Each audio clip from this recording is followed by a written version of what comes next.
every instrument has an algorithm price engine that literally drives the market up and down, and it attacks resting orders. It entices buying and selling. There's no buying and selling pressure driving it up. No more than the 3 or 4 ticks above the high that has a standing base of orders, maybe in the tune of 250 contracts.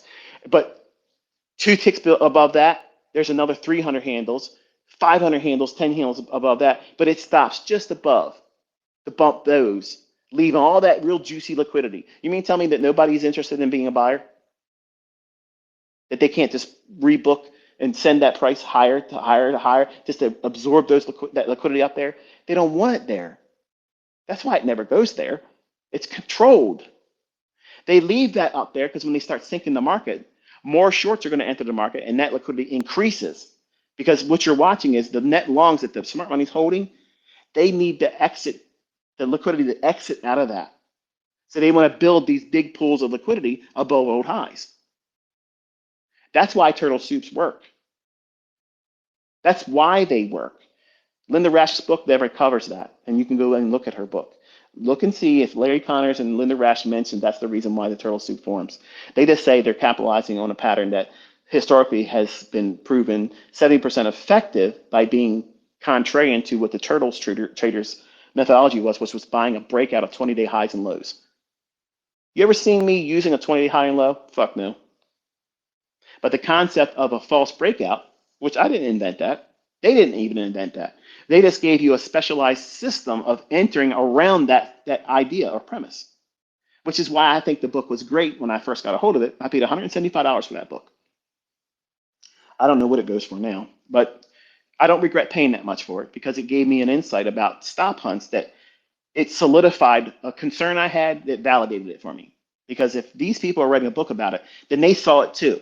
So if they saw it too, then hey, man, to me that validates it. It wasn't something that I'm just feeling like it's it's limited just to me, which in trading can trick you.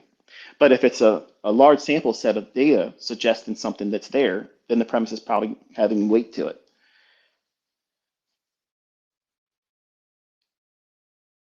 Knowing how a turtle soup will form before it forms, same premise. A turtle soup can form right before a macro or just after a macro begins. But knowing the narrative of how that daily candlestick is going to form a down close day or an up close day is going to be understood based on where the liquidity is and how we start the day. Is it going to rally first and create the high of the day, or is it going to sell off initially, trick people short, leaving relative equal highs that they run for later in the day? That creates the high of the day, and the only thing they're really running out is the engineered buy side liquidity. Then send it lower for the close, and that's your narrative. That's the bias is short, but it isn't always open, go straight down, close. How we trade initially after the opening, because in a perfect world, what we want to see is when we're bearish, it opens, rallies up, and takes out the liquidity above 7 to 9 o'clock in the morning, or London high, or Asia's high. And we use the economic calendar to bridge that.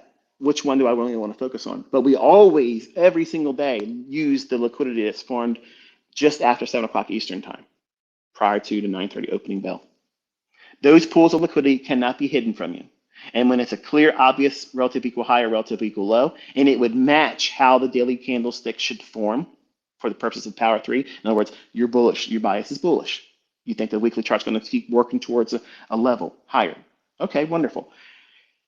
That means you're going to be looking for easy bread and butter idea is at 7 o'clock in the morning, go to 9:30.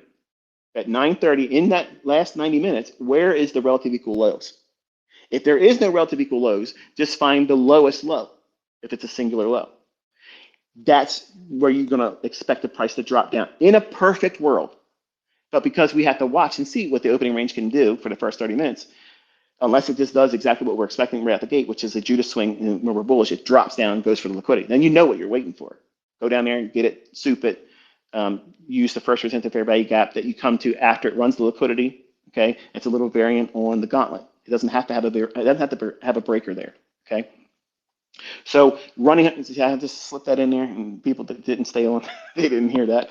But the raid after going down to hit that sell side, even if it's going to go lower, the chances of you getting 50% of that drop down, that many times can be a trade. It can yield you 20 handles. It could yield you, and in today's volatility, it could be as much as 50 to 100 fucking handles.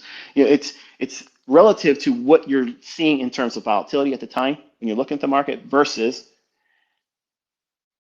well, guessing what it's going to do. Yeah, there's a process of you determining what liquidity it should reach for. Perfect world, it drops down for liquidity, makes the low of the day, and then all day long, the rest of the day, it just keeps going higher. That's a perfect classic buy day. They happen about 4 to 6 times a year. I'm sorry, a month.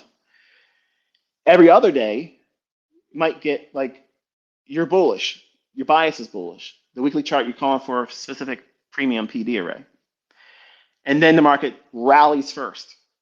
Well, that don't make any fucking sense. Like you want to see it drop down. I mean, what do? You wait, and then if it's left relative equal lows during the opening range, it's going to come back down for the silver bullet to get that, and then run higher going into the lunch, and then whatever short-term high that's in the middle of that run, it'll bump down into that during the 2 hour lunch period, hit that liquidity, and then expand for the rest of the day, giving you the classic up close when you're bullish.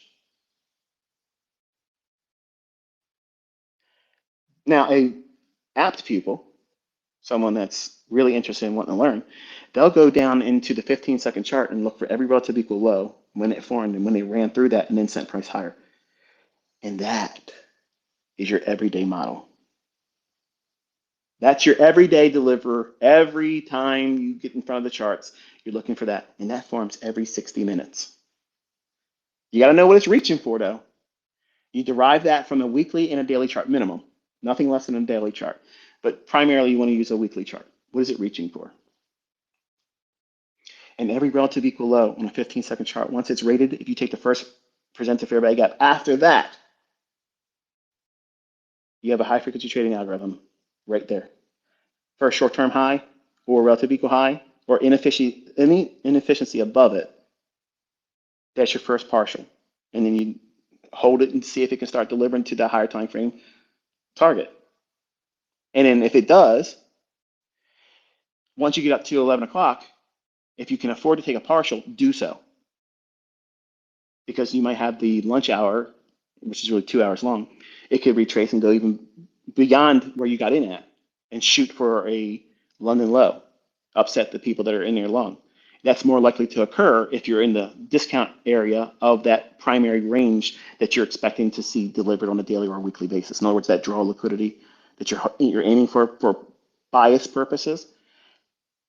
When you're in the first half of that price run that would materialize, there's going to be stop hunts like that will occur. So you have to trade differently a little bit there. But when we get to a premium side of that price run, you won't see these big drop down. They won't need to come down there because they want to get closer to that exit strategy of getting out at that pool of liquidity or that inefficiency that's a premium.